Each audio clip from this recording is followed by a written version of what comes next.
우리는 구원받은 하나님의 백성들입니다. 예수 그리스도를 믿음으로 말미암아 우리는 이미 예수 믿는 우리는 구원을 받았지요. 그래서 신분이 성도가 되었고 하나님의 자녀가 되었습니다. 그런데 우리가 이미 예수를 믿음으로 구원을 받았지만 그러나 아직 아닌이라고도 표현합니다. 이 말은 구원은 예수를 믿음으로 현재 구원받았지만 그러나 아직까지 완성은 아니라 하는 뜻입니다. 우리가 받은 구원의 불완전성이 있다는 뜻이 아니라 이 구원은 예수님을 믿음으로 말미암아 하나님께서 주시는 선물이기 때문에 만일 우리가 어떤 일로 인하여 믿음에서 떠나게 되면 성도라고 하는 신분도 하나님의 자녀라고 하는 그 권세도 다 증발해버리고 맙니다. 사실 우리는 이 세상을 살 때 우리는 우리의 본성에 믿음에서부터 떠날 만한 악한 본성들이 있습니다, 여러분. 아담적 본성이라고 하는 그런 죄성이 우리 속에 있고 뿐만 아니라 우리가 살고 있는 이 세상 자체가 불의합니다. 문화 풍조가 이 세상의 가치가 우리로 하여금 계속해서 믿음을 지켜내려고 하는 것을 방해합니다. 뿐만 아니라 우리 사람들보다 훨씬 더 지혜롭고 능력이 있는 악한 영들이 공중 권세 잡은 악한 영이라고 표현하지요. 마귀와 그의 일당들이 계속해서 우리를 부추기고 유혹하고 거짓말합니다. 자, 그런 의미에서 우리가 육신을 입고 이 땅에 사는 그 동안은 믿음으로 구원을 얻었지만 아직까지 안심할 단계로 완성이라고 표현을 할 수가 없다는 말입니다. 언제가 정말 구원의 완성인가? 예수님께서 강림하시게 될 때 그것은 말 그대로 구원의 완성입니다. 주님께서 재림하시게 될 때는 우리가 변합니다. 우리 속에 있던 그 악한 본성들이 완전히 사라져버리고 완벽하게 성화되어서 천사처럼 된다고 주님께서 말씀하십니다. 우리는 우리 자신이 가진 죄성으로 인하여 믿음을 떠날 일이 없어지게 된다 그 말입니다. 뿐만 아니라 주님께서 강림하시게 되면 그때에는 하나님의 통치에 반발하는 그 어떤 세력도 있을 수 없습니다. 이 온 세상이 하나님의 나라가 되기 때문에 환경으로 인하여 우리가 믿음에서부터 떠날 일이 결코 일어날 수가 없습니다. 억울함도 분노도 원통함도 있을 수 없지요. 뿐만 아니라 계속하여 인간을 유혹하고 거짓말하는 이 거짓의 압이라고 할 수 있는 마귀와 그리고 그 악한 영들이 모조리 만물의 찌꺼기처럼 되어서 지옥불로 들어가 버리기 때문에 우리를 유혹할 만한 그런 존재 자체도 없어집니다. 그러므로 주님께서 재림하시고 난 다음에 믿음을 가진 우리가 그 믿음에서부터 떠날 일이 없고 이미 천사처럼 변화되어 버린 우리들이기 때문에 완전한 하나님의 나라에서 하나님과 더불어 영생복락을 누리게 되는 것입니다. 그때가 구원의 완성입니다. 그래서 학자들은 이것을 학자의 언어로 현재 우리가 신앙생활하는 이때를 이미와 아직 아닌의 긴장 상태라고 표현합니다. 이미 구원을 받았지만 그러나 아직 아니다. 주님께서 재림하실 때까지 우리는 믿음을 지켜야 한다. 그런 의미를 내포하고 있는 것이지요. 오늘 설교 제목이 길이 참으라라고 하는 거예요. 주님께서 강림하실 때까지 혹은 개인적으로 내가 죽어서 주님 앞에 서게 되는 이 육신의 그 몸을 벗어버릴 그때까지 우리는 믿음을 지키고 길이 참아야 하는 것입니다. 좁은 길을 가야 합니다.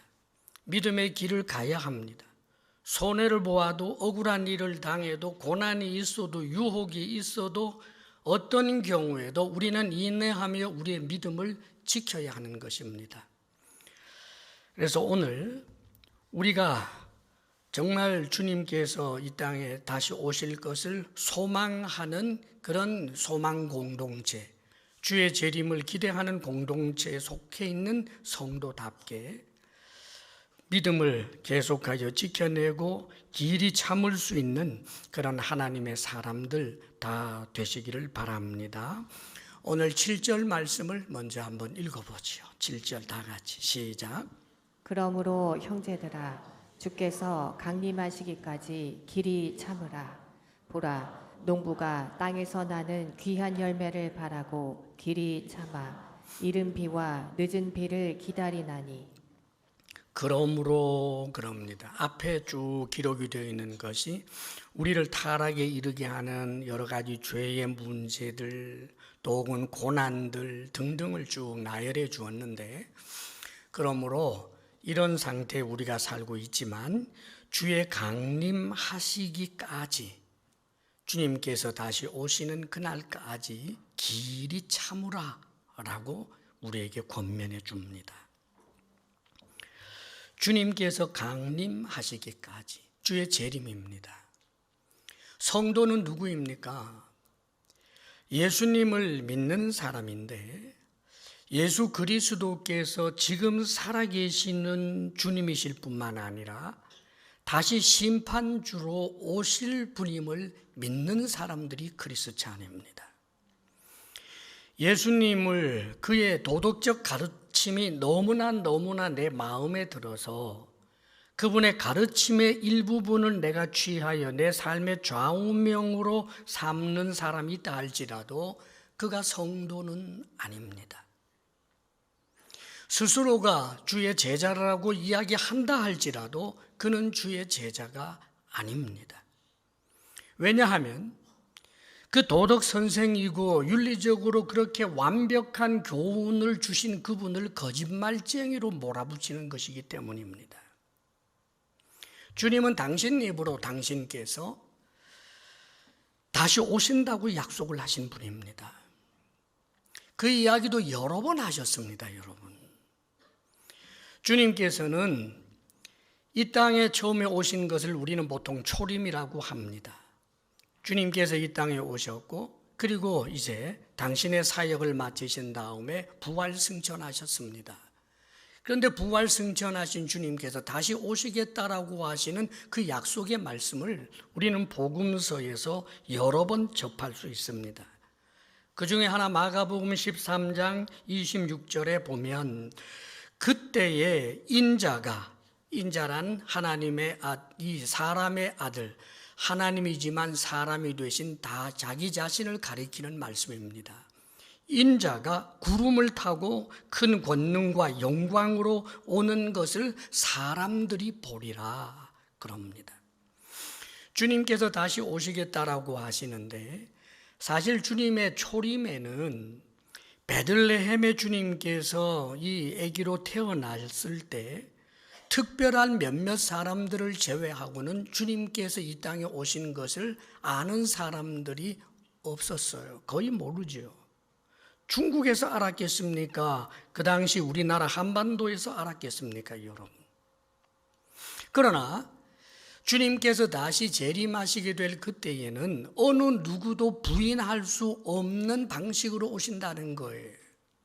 왜냐하면 주님의 재림은 이 세상 인간 역사가 끝장나는 순간이기 때문에 주님이 없다라고 하고 갖은 모양으로 비방하고 비난했던 사람들도 하늘과 땅의 권세를 가지고 심판주로 오시는 주님을 부인할 수 없는 모든 사람들이 알게 되는 방식으로 오실 것이라고 주님 스스로가 말씀하셨습니다. 성경 곳곳에도 주님의 강림, 재림에 대하여 말씀해 주십니다. 데살로니가전서 4장에도 보면 데살로니가 그 교회 성도들이 선한 일, 착한 일, 믿음의 길을 걸으면서도 고난당하는 일과 또 열심히 신앙생활을 하지만 낙심할 만한 일들이 많아서 자꾸만 나태해지고 있고 절망하는 사람들을 위로하기 위하여 꺼낸 말씀이 바로 이 재림에 관한 말씀이에요. 주께서 강림하실 때에 주께서 호령 소리를 내고 그리고 천사와 하나님의 나팔 소리가 울려 퍼지면서 천군 천사와 더불어 이 땅에 강림하시게 되는데 그때 놀라운 일이 일어난다고 말씀합니다. 먼저 예수님을 믿고 죽어 있었던 사람들, 그 영혼이 낙원에 있었던 사람들이 몸으로 다 부활한다는 거지요. 예수님을 믿고 죽은 그리스찬과 그리고 구약의 성도들, 모세라든지 다윗이라든지 하는 이런 사람들까지 모두가 다 새 몸을 입고 부활의 몸을 입고 주님과 함께 오신다는 거예요. 그뿐만 아니라 주님께서 재림하시는 바로 그때에 지금처럼 우리처럼 육신의 몸을 입고 있었는데 주님이 재림하시게 되는 바로 그 순간에는 예수 믿는 바로 그 사람들이 순식간에 홀연히 변한다라고 표현합니다. 이 홀연히 변한다라고 하는 것은 순식간에 죽고 살아나서 말하자면 새 몸, 부활의 몸을 입게 되는, 죄성이라고는 조금도 없는 그 완전한 몸을 입게 되면서 공중으로 끌어올려져서 주님과 함께 이 땅에 오게 된다라고, 그리고 영원토록 주님과 함께 영생복락 누리게 된다라는 말씀을 전해줍니다. 그러면서 그러므로 낙심하지 말아라. 그러므로 이 주님께서 다시 강림하실 것에 대한 믿음을 가지고 신앙생활이 아무리 힘들고 어려워도 인내하며 이겨내라는 뜻입니다. 사랑하는 여러분, 그리스찬이 이 세상을 인내할 수 있는 그 힘은 자신의 의지의 견고함에 있는 것이 아닙니다. 여러분, 믿음에 있습니다. 주님이 살아계신다는 믿음, 그 주님께서 내 속에 계신다는 믿음, 성령으로 계신다는 믿음, 그뿐만 아니라 영광스러운 몸으로 다시 심판주로 오시게 된다라고 하는 그 믿음 말입니다. 그날이 우리에게 영광의 날이 되기 때문입니다. 그러면서 한 가지 유비를 들어주고 있습니다. 마치 농부처럼 그렇게 하라는 거예요. 농부가 땅에서 나는 귀한 열매를 바라고 길이 참아 이른 비와 늦은 비를 기다리나니 라고 표현해 주고 있지요. 농부가 농사를 짓습니다. 열매를 바라고 그러는 거예요. 봄에는 봄에 할 일이 있고 여름에는 여름에 할 일이 있고 가을에는 또 가을에 할 일이 있습니다. 그 해야 할 일들이 있지요. 너무 힘들기 때문에 벗어나고 싶고 놀고 싶고 낮잠 자고 싶고, 그렇지만 그럴 수 없습니다. 그렇게 했다가는 열매를 얻지 못하기 때문에 그래서 일합니다. 마찬가지입니다. 우리가 믿음을 지켜내고 계속하여 인내하면서 이 믿음의 좁은 길을 가지 못하게 되면 구원의 영광에 참여하지 못할 수도 있기 때문에 그래서 참으라는 거예요. 신앙생활이 버거워도 신앙생활을 하라는 것입니다. 믿음의 길 걷는 것이 힘들어도 내 목숨을 내어놓는 한이 있어도 믿음만은 잃어버리지 말라는 거예요. 왜요? 그래야 영광에 참여할 수 있게 되기 때문입니다. 성경에 보면 사도 바울과 같이 오직 믿음으로 구원을 얻는다라고 그렇게 강력하게 말씀하고 있는 사도 바울조차도 그는 자신이 두려워하는 게 있다고 그럽니다.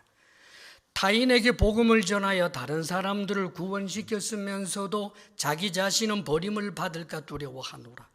그러므로 구원을 온전히 이룰 때까지 떨림으로 그 구원의 완성을 향하여 달려간다라고 표현을 해주고 있는 것입니다.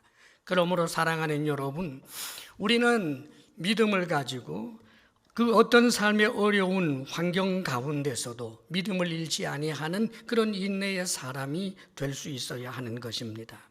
그런데 오늘 말씀 보게 되면 이 길이 참는 이 일이 우리를 마치 저 땅에 험한 세상에 던져놓고 주님께서는 그저 언젠가는 오실 터인데 우리가 알아서 주님을 기다리면서 살아내라고 하는 것이 아닙니다. 여기 농부의 기다림을 보십시오. 귀한 열매를 바라고 기다리고 있지만 이른 비도 기다리고 늦은 비도 기다립니다. 자, 이 이른 비, 늦은 비가 나오는데 팔레스타인, 즉 그 이스라엘 땅에서는 보통 이제 그 파종을 하는 때가 가을에 합니다. 우리하고는 달리. 그때 그 가을에 내리는 비가 이른 비예요. 이제 씨를 뿌리고 난 다음에 싹이 좀 돌아오고 나서 이것이 점점 더 자라도록 하기 위해서 꼭 필요한 게 이른 비였어요. 이 비가 와야 돼요. 그래야 점점 잎사귀가 나면서 열매가 실하게 맺히도록 자라나는 겁니다. 이른 비 꼭 필요하죠. 이걸 기다린다는 거예요. 그리고 늦은 비가 있어요. 추수 때가 되면, 추수가 오히려 봄인데 이건 봄비입니다. 그래서 이제 드디어 그 열매가 익어가고 있을 때 또 한 번 비가 와서 그래서 그 열매가 충실하게 잘 익을 수 있는 이 늦은 비가 꼭 필요한 거예요. 그런데 기다린다고 표현합니다. 오늘날은 우리가 농업을 할 때 기술이 많이 발달해서 가물었을 때도 사람들의 여러 가지 방법으로 그 물을 댈 수 있겠습니다만은 이 고대에 2000년 전에 하늘을 바라보는 거예요. 예, 하늘을 바라봅니다. 지금 이른 비가 와야 할 때입니다. 이른 비가 왔으면 좋겠습니다. 이른 비를 주시옵소서 하고 기다리고 기도하고 그렇게 소원합니다. 왜냐하면 이 비를 농부가 통제할 수 없기 때문입니다. 자, 지금 이른 비가 필요하다 내려와라 하면 이른 비가 옵니까? 지금 늦은 비가 필요하다 늦은 비가 내려와라 그러면은 늦은 비가 옵니까? 농부의 마음대로 조종하는 것이 아닙니다. 다만 기다릴 뿐입니다. 이 기다림은 은혜에 대한 구함입니다. 절절함입니다. 하나님 도와주옵소서, 하나님 은혜를 베풀어 주옵소서, 비를 주시옵소서. 그럴 때 하나님께서 때에 맞추어서 비를 주시는 그 은혜, 그것이 임하게 되는 것을 말씀합니다. 사랑하는 여러분, 우리가 신앙생활하는 것도 마찬가지입니다. 나 자신의 의지만을 가지고 스스로 그렇게 견고한 그런 마음만 가지고 기다리는 것이 아닙니다. 주님의 재림만을 기다리고 있는 것이 아닙니다. 주의 은혜의 때를 늘 기다리는 거지요. 하나님, 지금 제게 은혜가 필요합니다. 하나님, 나를 긍휼히 여겨 주옵소서. 지금 나를 도와주옵소서. 주님과의 그런 인격적 관계 속에서 하나님께서 때를 따라 주시는 은혜들이 있다는 말입니다. 그것이 우리를 기다릴 수 있는 힘이 되게 하는 거예요. 주님께서 전혀 침묵하고 계시며 돌보고 계시지 않는 그런 분이 아니라 기도해보면, 하나님의 말씀을 읽고 묵상해보면, 주님의 말씀을 따라서 살아내노라면 순간순간 하나님께서 은혜의 때를 우리들에게 허락하여 주시는 것을 경험할 수 있는 것입니다.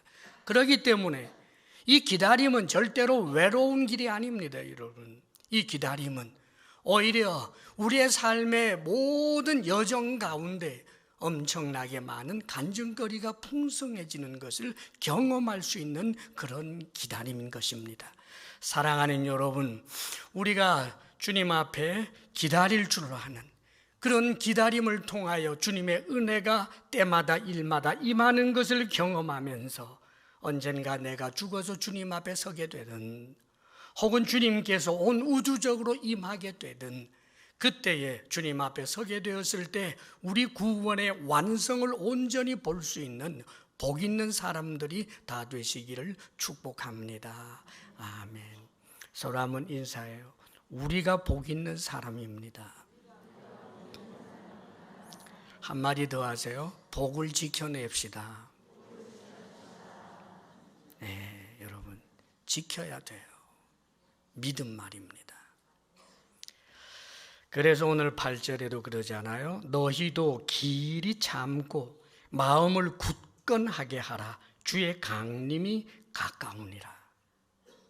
종말 의식을 가지고 내가 주님 앞에 가든지 주님이 오시든지 그 종말 의식을 가지고 그 종말은 나에게 냉정한 심판의 때가 아니라 나에게 상을 주시고 하나님께서 나를 완성시키는 그 벅찬 감격의 그때를, 이 세상의 그 어떤 영광과 좋게 비교할 수 없는 엄청난 그 영광의 영원의 그날을 우리가 기다려야 하는 것입니다. 그러므로 여러분들의 믿음을 지켜야 하는데, 특별히 우리가 이 기다릴 때 믿음을 지켜내지 못하도록 방해하는 것에 대해서 우리가 쳐내고 하는데 인내할 줄 알아야 돼요. 믿음의 길은 곧 의의 길입니다. 믿음의 길은 곧 주님의 제자의 길이기 때문에 거룩의 길이라는 말이에요. 그런데 어떻게 우리가 유혹을 받아들여서 거룩이 아니라 죄악 가득한 그런 삶을 살 수 있겠습니까, 여러분? 그렇기 때문에 우리는 무엇보다도 특별히 우리의 그 죄의 낙을 즐기고자 하는 이런 유혹들을 늘 떨쳐야 돼요. 우리 속에는 죄성이 있기 때문에 그 죄성을 은근히 즐기는 것이 있다는 말입니다. 일탈의 기쁨 같은 것 말이에요. 왠지 하나님 앞에 머리를 쳐들고 반항하면서 오는 그 쾌감 같은 것 말입니다. 이것을 경계해야 되는 거예요. 성경은 특별히 그 죄의 낙을 즐겨서는 안 된다는 것에 대해서 말씀해 주고 있는데, 갈라디아서 5장 19절 같은 데를 보게 되면 죄 목록들이 나옵니다. 그런데 그 죄 목록을 이야기할 때 먼저는 이렇게 표현해요. 육체의 일은 분명하니, 즉 아담성 본성이 있는 우리의 인격을 두고 하는 말이 육체의 일이라고 말하는 거예요. 그러면 그런 것들은 어떤 것인가? 분명합니다. 음행, 더러운 것, 호색, 우상 숭배, 주술, 원수 맺는 것, 분쟁, 시기, 분냄, 당 짓는 것, 분열함과 이단, 투기, 술 취함, 방탕, 이와 같은 것들이라. 그러면서 하시는 말씀이, 이런 일을 하는 자들은 하나님 나라를 유업으로 받지 못할 것이요, 그럽니다. 사랑하는 여러분, 지금 여기 나열된 육체의 일에 대해서 자유로운 사람이 사실 있습니까? 우리는 사실 이런 일들에 대하여 하나님 앞에 부끄러움들이 있는 사람들입니다. 어느 누구나 예외가 없습니다. 그렇기 때문에 예수님께서 우리의 죄를 위하여 십자가에 못 박혀 죽으시고 우리의 죄를 용서해 주신 것 아닙니까? 자, 그러면 이제 어떻게 살아야 하는 것입니까? 하나님의 은혜로 용서함을 받았으니 용서함 받은 자답게 살고자 하는 그런 거룩한 의지와 노력이 일어나야 되지 않겠습니까, 여러분? 율법적 완성을 말하는 것이 아닙니다, 여러분. 우리가 아무리 노력한다라고 할지라도 때로는 죄의 본성이 나를 깜빡깜빡 지배할 때가 있습니다. 그런데 그대로 내버려 두겠습니까? 내버려 둘 뿐만 아니라 죄의 낙을 즐겨서야 되겠느냐는 말입니다. 음란한 일을 하고 두려워하다가 또 하고 또 하고 하다가 그 죄를 즐기게 되는 것, 이것을 우리가 용납해서야 되겠느냐, 그 말입니다. 도적질할 때 두근거리고 힘들었지만 또 하고 또 하고 하다 보니 거기에 쾌감을 가지게 되었다. 계속해서 그 죄의 낙을 즐겨서야 되겠느냐는 말입니다. 사랑하는 여러분, 우리는 주님 앞에 구원받은 하나님의 사람으로 믿음으로 말미암아 용서함을 받았습니다. 그런데 주님을 믿는다라고 하는 것은 미신과는 달라요. 주님과의 인격적 관계가 형성이 되는 것입니다. 그분은 어떤 분입니까? 죄를 너무나 싫어하시는 거룩한 분이시기 때문에 당신의 아들까지 주시면서까지 죄값을 치르게 하신 분 아닙니까? 그런데 어떻게 하나님의 은혜를 내가 마음껏 죄를 지을 수 있는 그런 합당한 이유로 삼아버릴 수가 있느냐는 말이에요. 그래서는 안 된다는 말이죠. 때로는 우리가 부족함을 스스로 볼 때가 있습니다. 주님과 함께 걷는데 주님의 보폭을 따라가지 못하는 나의 나약함이 있습니다. 그런데 사랑하는 여러분, 그 아장아장 걸으면서라도 주님 손 붙들고 때로는 끌려가고 때로는 몸부림치면서 가는 그 인격적 상황을 우리 주님께서 사랑하시지 않겠습니까, 여러분? 때로 이런 이야기를 합니다. 예수님을 믿으면 과거의 죄, 현재의 죄, 미래의 죄가 다 용서함을 받았다. 예, 교리적으로 맞습니다. 그러나 교리를 우상 삼지 마십시오. 그 교리를 죄를 지어도 괜찮다라고 하는 것으로 착각하지 마십시오. 주님과의 인격적 관계인 것입니다. 죄를 싫어하시는 주님 앞에 내가 죄를 지었을 때 울기도 하고 후회하고 주님 도와주옵소서. 그렇게 해서 얼마 동안 거기에 대하여 자유롭게 뿌리치며 살 수 있었는데 또다시 넘어지는 나 자신을 볼 때 다시 가슴을 치면서 주님 앞에 나아가 용서를 구하고 하나님 은혜를 베푸소서 하며 죄에 대하여 피 흘리기까지 싸워야 하는 것입니다. 그러므로 성경은 말씀합니다. 너희들이 아직까지 죄에 대하여 피 흘리기까지 싸우지 않는구나. 적당한 수준에서 적당하게 죄 짓는 것은 아무런 문제가 없는 것처럼 생각하는 이것은 대단히 위험한 일이라는 것을 잊지 마십시오.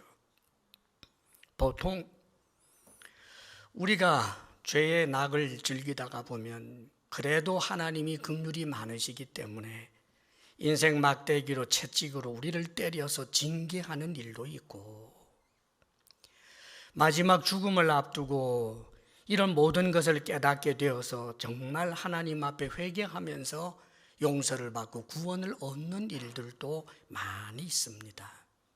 그러나 여러분, 죄의 낙을 계속하여 즐기다가 보면 내 속에서 성령이 떠나버리는 일이 있어서 예수 그리스도 십자가 구원의 은혜가 하찮은 이야기와 같고 사람을 속이는 이야기처럼 그렇게 마음이 변하게 되는 일도 일어난다는 것을 잊지 마십시오. 죄의 낙을 즐기면서 입으로 예수를 부인하지는 않지만 종교 생활은 열심히 하면서도 계속하여 악한 짓을 하다가 주님 앞에 서게 될 때 나는 너 모른다라고 하는 그 비참의 주인공이 우리가 될 수도 있다는 사실을 기억해야 합니다. 우리가 건강을 위해서 간에 해롭다 혹은 암의 위험이 있다라고 하면 스스로 그렇게 조심하면서 정말 나에게 가장 중요한 믿음, 그 믿음의 위해가 될 만한 그런 요소들을 아무런 방비 없이 그대로 행한다라고 하는 것이 얼마나 어리석은 일인가를 깨달아서 죄의 낙을 즐기지 않고 죄에 대해서 피 흘리기까지 싸우며 믿음을 지켜내는 그런 거룩한 인내의 사람들이 될 수 있기를 주의 이름으로 축복합니다. 오늘 말씀 가운데서 특별히 이 죄 문제에 대하여 우리가 죄의 낙을 즐기지 않아야 하는데 별로 죄라고 여기지 않고 너무 쉽게 저지르는 것에 대해서 성경이 지금 말씀해 주고 있어요. 오늘 말씀 9절을 한번 읽어보겠습니다. 9절 다 같이 시작. 형제들아 서로 원망하지 말라. 그리하여야 심판을 면하리라. 보라 심판주가 문 밖에 서 계시니라. 엄청난 죄의 문제를 말하기보다가 서로 원망한 것을 갑자기 꺼내면서 이것을 심판과 연결하고 있다는 사실을 좀 주목해야 합니다. 서로 원망하는 것, 살다 보면 원망할 수 있지. 그게 그렇게 큰 죄야? 여러분, 큰 죄입니다. 하나님이 보시기에는 말입니다. 죄에 대한 크고 작다라고 하는 것을 하나님의 시각으로, 말씀의 시각으로 보려고 노력해야 돼요.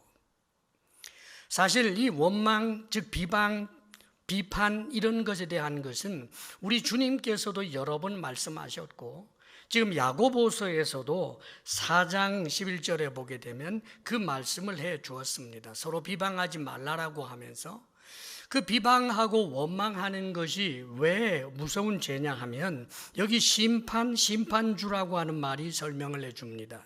이것은 비방하고 원망한다라고 하는 것은 자신이 스스로 누군가를 판단하는 심판주의 자리에 앉는 것이기 때문에 우리가 생각하는 이상으로 무서운 죄입니다.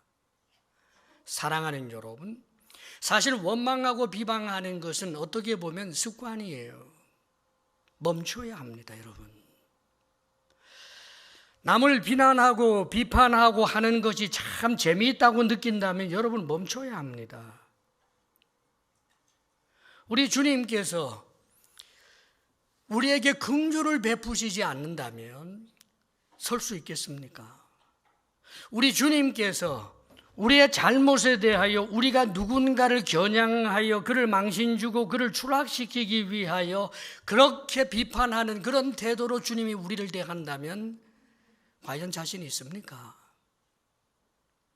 심판주 되시는 주님께서 우리를 향하여 그렇게 너그럽고 우리를 용서하셨는데 어찌 우리가 비난하고 원망하고 비판하는 일들을 아무런 죄의 거리낌 없이 할 수 있겠느냐는 말입니다.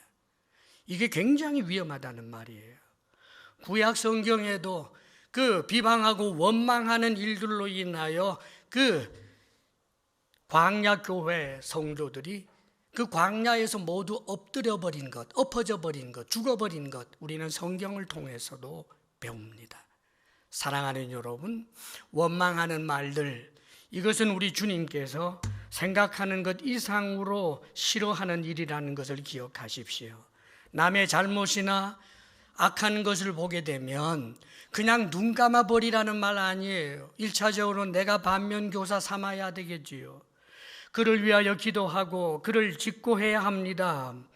만나서 이야기하고 그를 얻기 위하여, 그를 회개시키기 위하여, 그를 세우기 위하여 노력해야 하는 것이지, 누군가가 잘못하는 것을 보게 되면 그래서 거기에 상대적으로 나는 그렇지 않다라고 하여 나 자신을 드러내는 기회로, 그를 추락시키는 기회로 삼는다면 심판주이신 하나님 앞에서 할 말이 없게 될 것입니다.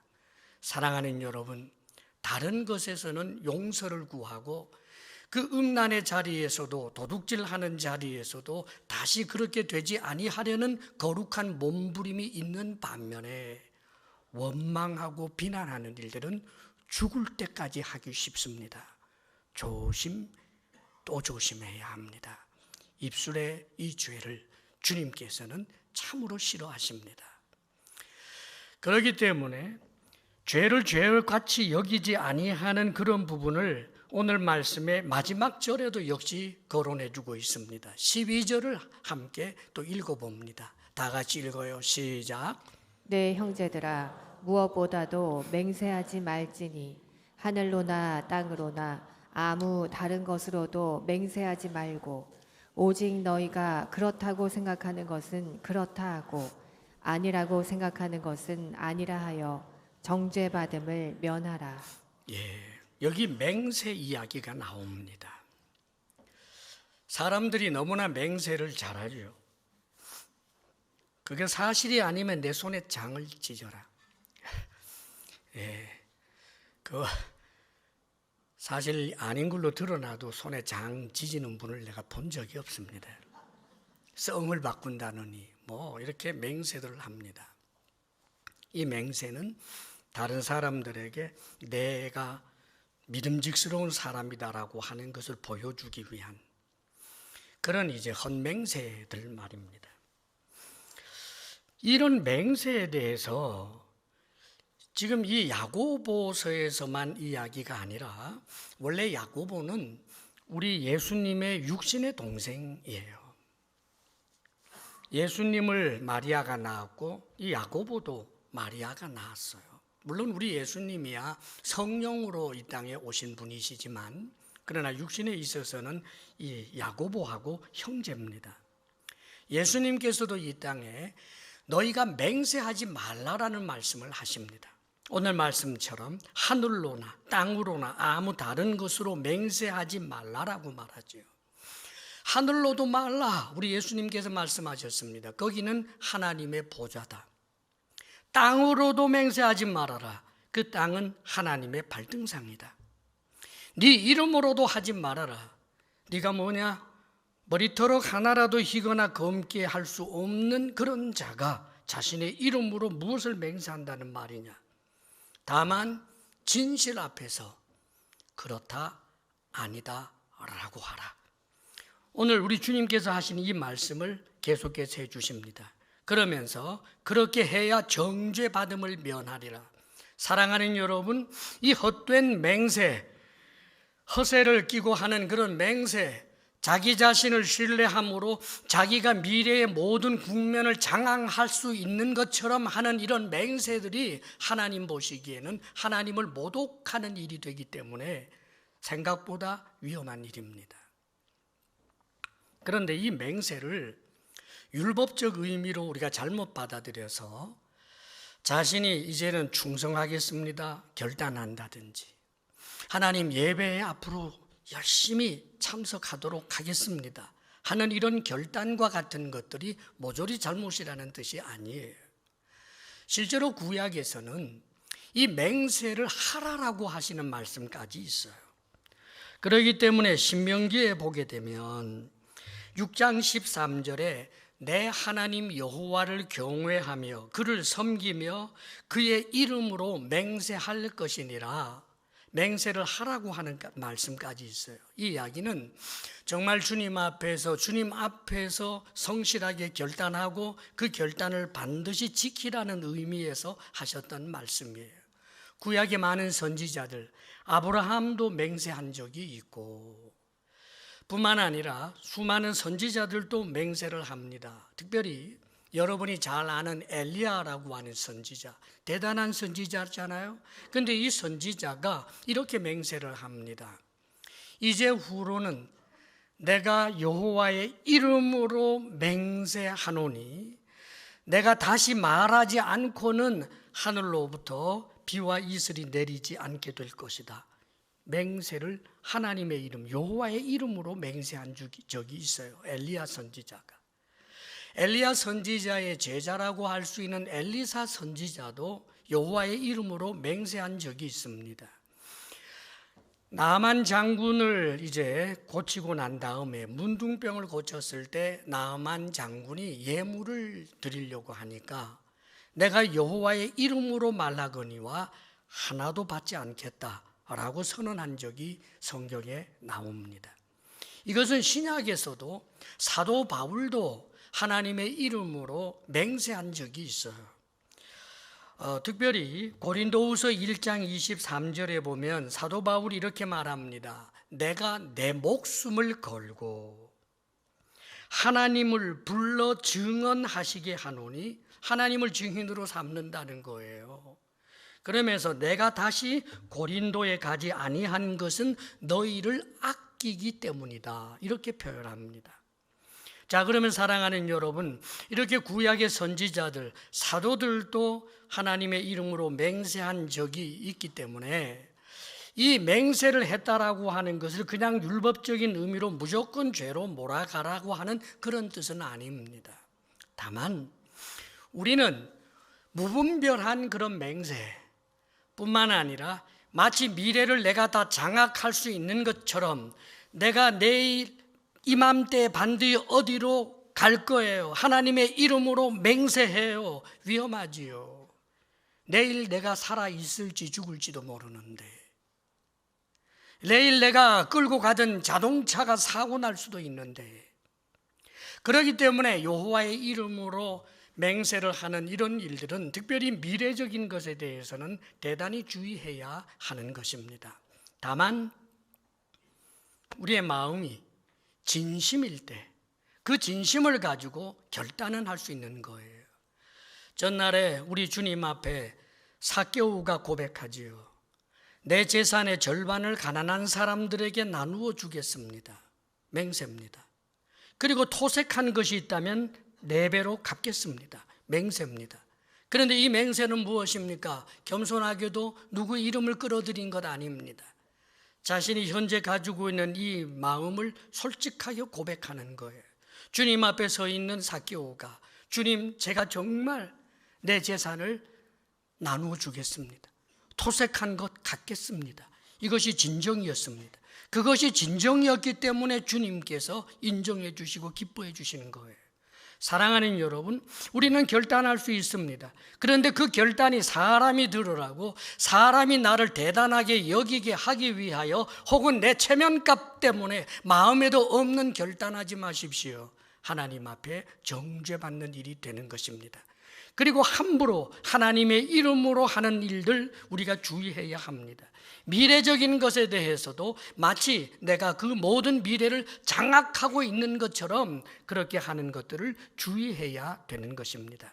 사랑하는 여러분, 우리는 큰 죄는 당연히 우리가 스스로 생각해도 너무나 악하다라고 하는 것에 대하여 경계하고 맞서 싸워야 하지만, 그러나 보통 세상 많은 사람들이 죄로 취급하지도 아니하는 남을 비난하고 비판하는 것 뿐만 아니라 맹세하는 그런 허세들, 이런 것들조차도 주님과의 인격적 관계에서 생각하며 자신의 입술을 주의하여 파수꾼을 세우고 하나님을 높이고 덕을 세우는 말을 하며, 한시라도 내 말 가운데서 내가 나를 신뢰하고 자신이 피조물이라는 사실을 망각해버린 그런 언어가 내 입술에서 튀어나오지 아니하도록 늘 주의 깊게 주님과의 관계를 가져야 하는 것입니다.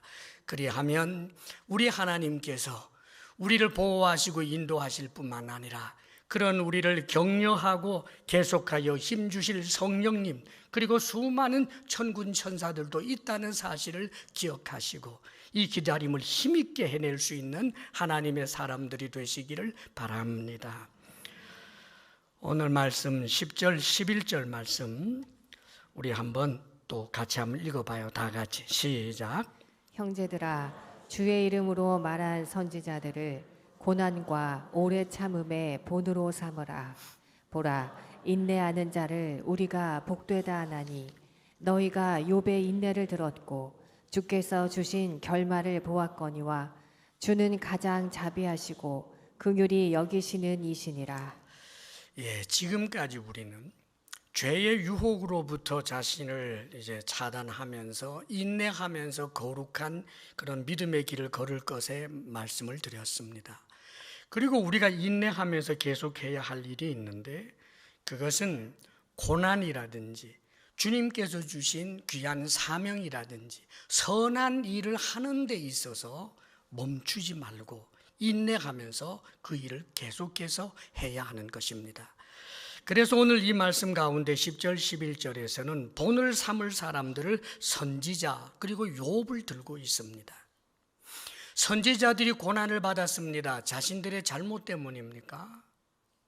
말씀대로 살기 때문에, 주님께서 주신 사명 따라서 살기 때문에 그들이 고난을 당한 것 아닙니까? 예레미야 선지자가 하나님의 말씀을 전합니다. 바벨론에 항복해라. 바벨론에게 항복하면 너희들이 살 수 있다. 그런데 그 당시 그런 말을 하는 것은 완전 매국노고 역적이었습니다. 수많은 선지자라고 하는 사람들이 동일하게 했던 말들이 있습니다. 남왕국 이 유다는 예루살렘 성전이 있기 때문에 예루살렘 성전이 있는 이 예루살렘은 어떤 경우에도 함락되지 아니한다. 수많은 선지자라고 자처하는 사람들이 말했었습니다. 사람들도 그 말만 듣기를 원했지요. 내 귀에 쏙쏙 들어오는 말, 나를 힘주는 말, 나로 하여금 안심하게 하는 말, 그 말만 듣기를 원했습니다. 이스라엘 백성들이. 그런데 예레미야가 바벨론에 항복해야 한다. 항복하지 아니하면 이 예루살렘이 완전히 파괴가 되고 만다. 너희들은 전부 칼에 죽고 우리의 처자식이 끌려가게 된다. 이런 말을 하니까 사람들이 얼마나 싫어합니까? 그래서 예레미야가 하기 싫은 말을 할 수밖에 없었어요. 그런데 했어요. 왜요? 하나님이 하라고 하신 일이니까. 그래서 예레미야는 하나님의 말씀을 전하면서 눈물이 마르지 않았습니다. 눈물의 선지자 예레미야예요. 우리가 복음을 전합니다. 복음을 전하면 방긋 웃으며 다 받아들일 준비가 있는 사람들만 우리 주변에 있습니까? 예수 믿는 그 자체를 이미 싫어하는 사람들이 그렇게 많은데, 직장 동료 가운데 나는 당신 다 좋지만 교회 열심히 다니는 것만큼은 정말 싫어. 왜 그러니? 우리가 그 속에서 살잖아요, 여러분. 그러나 사랑하는 여러분, 그럼에도 불구하고 우리는 할 수만 있으면 복음 전하는 일을 하는 것입니다. 전날에 사도 바울도 그랬습니다. 사명입니다. 사도 바울이 복음을 열심히 전했습니다마는 그의 열심의 주변에서 갈채를 보냈습니까? 아닙니다, 여러분. 믿지 아니하는 세계에 지혜롭다고 하는 사람들, 학식이 깊다라고 하는 사람들은 이 세상의 모든 질서가 유지되고 있는 종교 문화라고 하는 것이 있는데 왜 다른 종교를 가지고 이렇게 흔들어대느냐, 이 연병 같은 자야 라며 욕을 합니다. 그리고 유대인들은 오히려 사도 바울을 죽이기로 결심하고 결사대를 조직해서 삭발까지 하고 그렇게 바울을 죽이려고 합니다. 바울은 자신의 동족을 사랑해서 동족을 위해서라면 자신의 목숨까지 내어놓을 그런 사람이었음에도 불구하고 복음을 전한다는 이유 때문에, 예수 믿는다는 이유 때문에 그렇게 미워하고 싫어했습니다. 그러나 바울은 인내했습니다. 그 길만이 살 길이기 때문입니다. 우리가 믿음 생활하는 것으로 인하여 고난받을 수 있습니다. 사랑하는 여러분, 그 고난 때문에 믿음의 길을 포기하겠습니까? 복음을 전하는 일을 포기하겠습니까? 그뿐만이 아닙니다. 선한 일들이 많이 있습니다. 주님께서 우리에게 원하시는 일들, 세상의 등불이다, 세상의 소금이다, 너희 착한 행실로 너희 아버지께 사람들이 영광을 돌리게 하라. 사랑하는 여러분, 우리 성도들 가운데도 그런 선한 일들 하는 일들 얼마나 많은지 모릅니다. 고아들을 돌아보기도 하고, 외국인 노동자들을 돌아보기도 하고, 선한 일에 힘쓰며 나누고 베풀며 그렇게 살아가는 그 모습들 얼마나 아름다운지 모릅니다. 그런데 사랑하는 여러분, 지속해야지요. 알아주지 않는다고 멈출 수는 없지요. 오해한다고 멈출 수는 없지요. 잘난 척하지 말라는 말 한마디 들었다고 해서 그 어떤 그 선한 일 하지 않은 것 있을 수 없지요. 왜요? 우리는 주님을 보기 때문입니다. 그뿐입니까? 성경은 말씀합니다. 주의 재림이 가까울 때 우리에게 권했던 말씀입니다. 모이기를 패하는 어떤 사람들의 습관과 같이 그리하지 말고 오직 그날이 가까움을 볼수록 더욱더 그리하자, 열심히 모이자라고 하는 거예요. 흩어지는 교회로 선한 일 할 뿐만 아니라 모이는 교회로서 역시 선한 일을 해야지요. 모여서 무엇합니까? 선한 일 합니다. 모여서 예배 드립니다. 그 예배 지극히 선한 일입니다. 사랑하는 여러분, 예배가 선하다는 것 아십니까? 남들에게 무엇 좀 나누어 주는 것보다 영과 진리로 하나님을 예배하는 그 일이 지극히 선하다는 것을 아십니까, 여러분? 이 예배가 더욱더 영감 있는 예배가 되도록 하기 위하여 성가대로, 찬양대로 혹은 주차 관리로, 방송으로 서로 섬기며 노력하는 그 모든 일들, 사랑하는 여러분, 얼마나 선한 일인지 모릅니다. 알아주지 않아도 그게 선한 일이니까, 하나님이 기뻐하시는 일이니까 우리는 하는 것입니다. 이렇게 우리가 선한 일에 힘쓰고 악한 것에 대하여 떨쳐내고 그렇게 걷는 우리의 이 믿음의 길은 절대로 외롭지 않습니다. 교회 공동체가 있어서 외롭지 아니하고, 동역자가 있어서 외롭지 아니하고, 성령께서 역사하심이 때문에 외롭지 아니하고, 우리가 하나님의 말씀을 따라 살면서 당한 그런 어려움이 있을 때 말씀을 펼쳐놓고 읽어보십시오. 말씀마다 얼마나 위로의 말씀이 많은지. 말씀을 따라 살던 이는 기도할 때 기도를 통하여 주님의 위로를 경험할 수 있는 것입니다. 그렇기 때문에 이 땅에서 기다리며 사는 그 삶이 절대로 고독하거나 외롭거나 힘든 것이 아니라 이 땅에서도 마치 이른 비의 은혜, 늦은 비의 은혜가 임하는 것처럼 그렇게 주님과 동행하며 살다가 어느 날 그날이 와서 내가 주님 앞에 서게 될 때 주님께서 기뻐하실 터이요, 혹은 더 영원한 그날이 와서 우리 몸이 호련히 변하게 되어 주님 앞에서 그 영광의 한 그룹이 되어서 주의 거룩한 신부가 되어서 주님을 노래하게 되는 그때 얼마나 복되겠습니까? 믿음 잃지 않기를, 끝까지 길이 참을 수 있는 이들이 되기를 주의 이름으로 축원합니다. 기도하겠습니다. 아버지 하나님, 주님께서 사랑하셔서 피로 값주고 사신 이들입니다. 주님께서 귀한 믿음을 선물로 주신 이들입니다. 하나님, 어떤 경우에도 이 믿음이 열매가 맺어지는 그때까지 길이 참으며 주의 은혜를 늘 기다리며 주님과 동행하게 하여 주시고, 죄의 낙을 즐기든지 혹은 선한 일을 하다가 낙심하여 그만둬 버리는 그런 어리석음에 처하는 우리들 한 사람도 없게 하여 주옵소서. 오 주여, 우리들의 믿음을 권하여 주옵소서. 예수님 이름으로 기도하옵나이다. 아멘.